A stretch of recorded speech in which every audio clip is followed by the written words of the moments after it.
Good day and welcome. This is going to be an introduction to Campaign Series Vietnam 1948 to 1967. Campaign Series Vietnam is a turn-based, tactical operational wargame that focuses on mid-20th century conflicts in Southeast Asia. These conflicts include the French in Indochina between 1948 and 1954, the South Vietnamese Civil War between 1955 and 1964, and then the U.S. involvement in South Vietnam from 1965 to 1967. Here you're looking at the interface that you will see after you've installed the game. There's the play button to access the game itself. There's the manual button to access the manual. The manual is fully interactive. You can select a topic and meander down to it.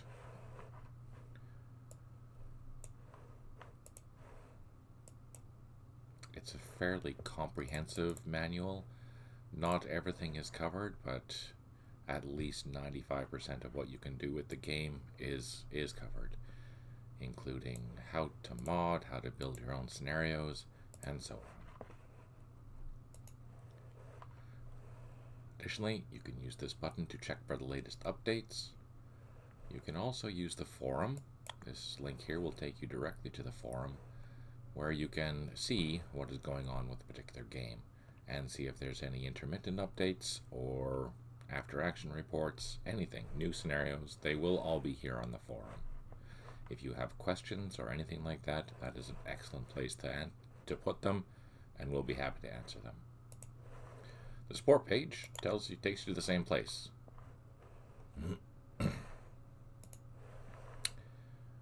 Product page. This is where you can purchase the game, and gives a brief overview with the latest screenshots. If you do happen to find yourself in need of support, in some cases you'll be asked to provide the log files. You can easily find them through this tool up here. Click that, press on the open beside logs, and then just zip up your contents. Right click, zip, add to zip file, or add to log zip, or whatever tool that you use. I use WinZip. And then you will be able to post that on the forum, or we'll make arrangements to get that file from you.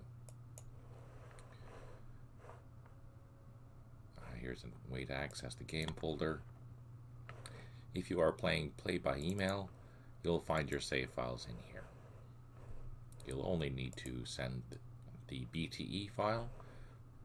We'll explain that later. Alright, let's open up the main menu for the game.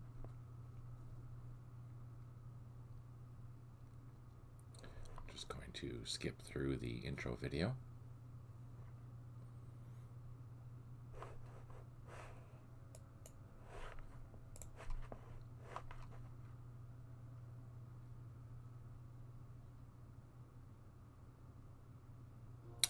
And here's the main menu for the game itself. To access the scenarios, you can do so through this button here. And because we're the campaign series, we include a full suite of editors for you to make your own scenarios. You click this button to access the order of battle, organize editor. This is the map editor, and this is the scenario editor. Let's go into the play scenario. This gives you two options. You can start a new game or resume a saved game. There's multiple ways of playing. You can play hot seat against someone, you can play by email, you can play against the computer, or if you have a LAN, you can play, I believe, up to 8 players per side on a local area network.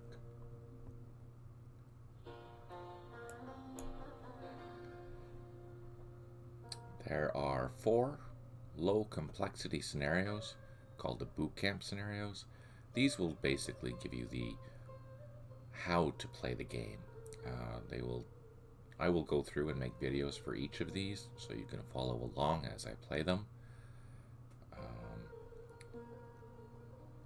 The rest of the scenarios after the boot camp, they start, right now they're organized by the file name, which identifies these as Indochina scenarios. This provides the date, and this is the location. You can see in the location where the particular battle takes place, and the sides and who's on each side. So this is a side A and side B scenario. Side A is France, side B is the Viet Minh. This provides you the title of the scenario and some information about the historical background of the scenario. There are codes explained what these actually mean within the manual. Feel free to take a look. There are 108 scenarios in total. You will see that many of the scenarios will be either side A or head-to-head. Some scenarios are also side B, where you want to play as the Viet Cong or whichever, but typically you're going to be wanting to play as the side A player, whether that be Arvin, Australian, American, etc. You'll want to read through the briefing just to get a good background about what the whole scenario is all about. At the end of the list, through all the historical scenarios, there is a set of tournament scenarios that is designed for head-to-head play. These are completely fictional and deal with a US versus Chinese engagement. Let's open up a scenario just to take a look at the general screen and whatnot.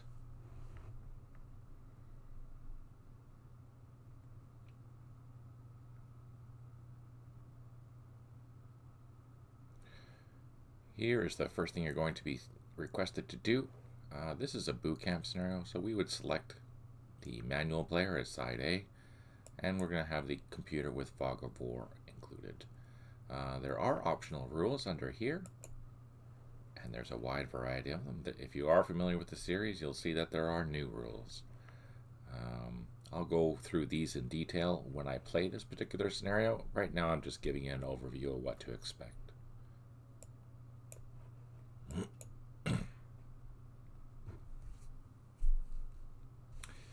This is the scenario briefing for your side. This will be vital that you read through this and understand the messages that are being given to you in this in order to win this scenario.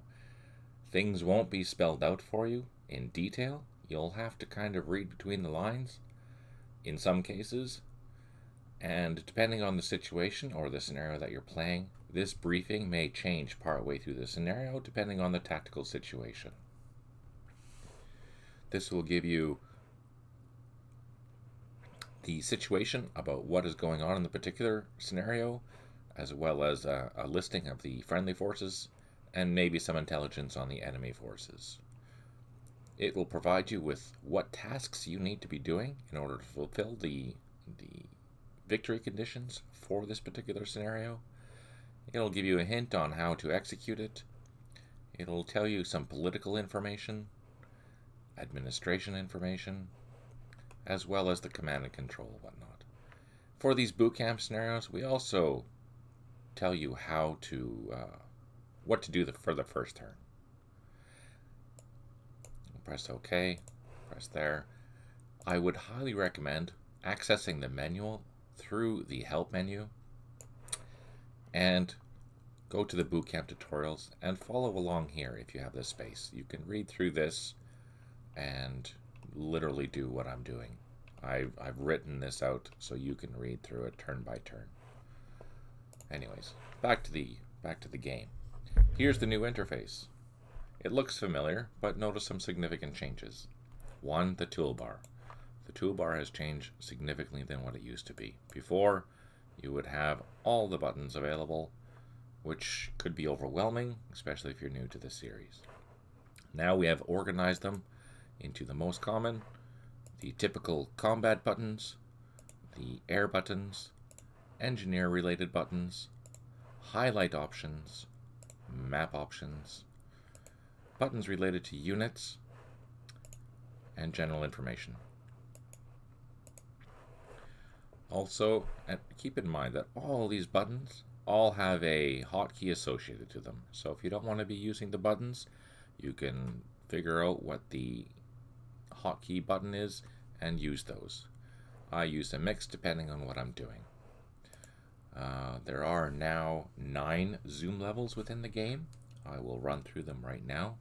This is 3D zoom 1, 3D zoom 2, 3D zoom 3, 3D zoom 4, and then 2D zoom 1, 2D zoom 2, 2D zoom 3, 2D zoom 4. Oh, that's 4. And this is 2D zoom 5. There's also the jump map if you want to move around. So if I'm in zoom level 1, for example, and I click on the jump map, and I can move to anywhere else on the map just by the click.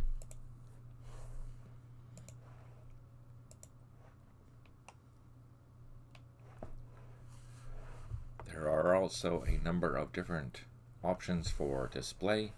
If you don't want to even show the toolbar, you can do so. You can change the size of the toolbar to large, or you can just remove it altogether. Under Options, Toolbar, here are your options here.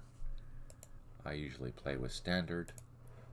You can also turn off the color if you prefer to have a monochrome. That gives everything monochrome at the bottom. I prefer color because it's visually easier for me to see. You can change how things are highlighted. You can change if you prefer hex shading, like so, for visibility. Notice how everything is shaded. Or if you prefer to have everything with outlines, you can do that. You can set up the interface now any way you wish, basically. This unit list, you can switch to the other side if you wish. Position, left, or position, right.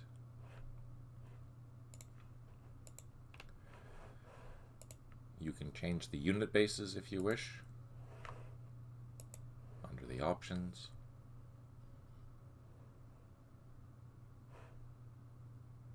Oh, sorry. So these are the standard bases, but there's also the alternate, which are a little more visually pleasing. In 2D, you can change from 3D icons to NATO.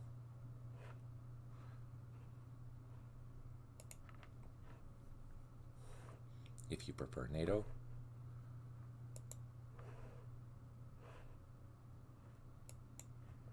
And you can change the background if you wish. From standard to just plain colored chits to the stylized ones.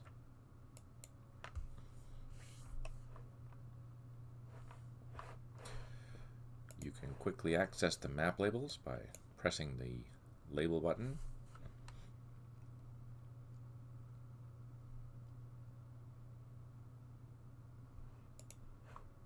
You can also see map hints. That's what this button is here, and it tells you the hex side information. So these are a river. This is a path. This is a path. This is a medium bridge. These are unpaved roads, and so on.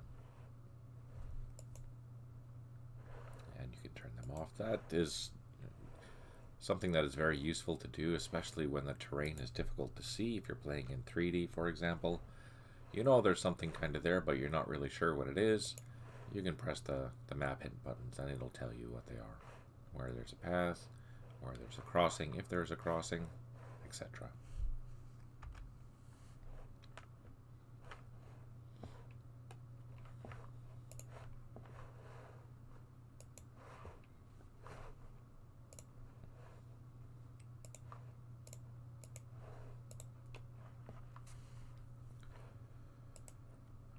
Alright, there we go.